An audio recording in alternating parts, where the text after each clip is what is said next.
Hey guys, Mason Hawk here again. Um, chapters 9 and 10, they go over some interesting points I'd like to go over. But both of them kind of go over the same idea of using deception to gain information. And I do recall that in chapter 9 it does talk about using deception to uh, gain information if it's okayed by your boss, and I'm guessing that's mostly because your boss is willing to take the heat, because a lot of people don't really look too highly upon the aspect of using deceit to gain entrance into a corporation's business to get information about them.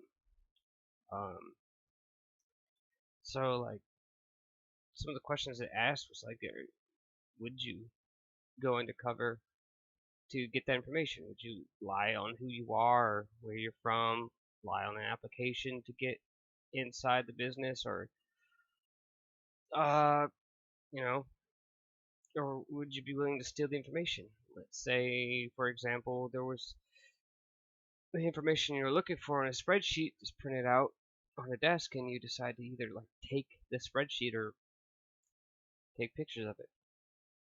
And I believe that kind of goes into like a world of like espionage at that point. However, um, ethically, I would say no, because you're now lying. If you're trying to prove that they're lying, then why are you lying as well to prove that they're lying? It's kind of like two wrongs makes a right kind of thing. And it doesn't really work. We have a legal system for a reason. You know, just because, let's say, a man stole $1 from you doesn't mean you should go and steal $1 from him. There's, a whole legal system designed so that you don't have to do that. Now, I do understand, however, that there are times in which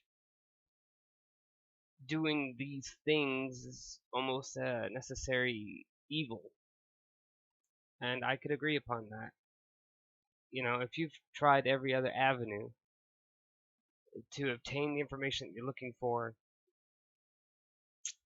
and none of them produce any uh, thing that you need, and your boss or whoever, professor, or whatever, decides that it's okay, I'll take the heat for this, then no, it still have to be on like what is it? What are they lying about? Are they lying about uh, carcinogens in the food for kids' schools? For like middle schools or stuff like that, or or some other debacle like that. It's something to do with the well-being of other people. You know, I I'd say it'd be a necessary evil because you're now informing the populace about an issue on health that they're trying to hide.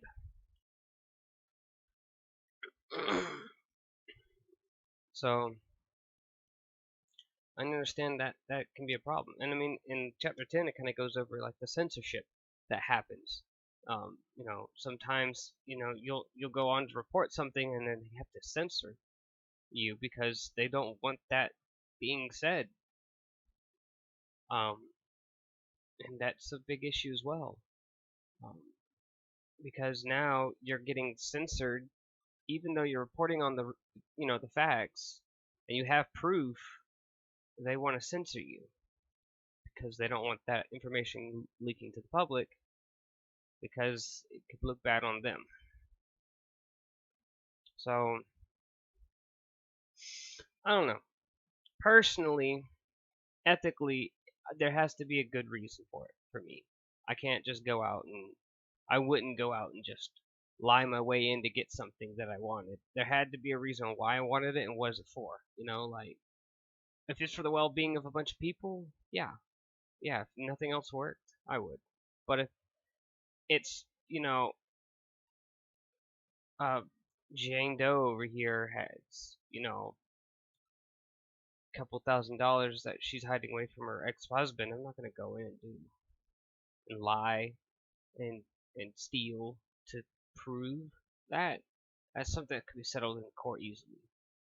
Um, and that's my opinion on this chapter, chapters 9 and 10. But they do go over valid points, and I kind of got me thinking about, what would I do in that situation?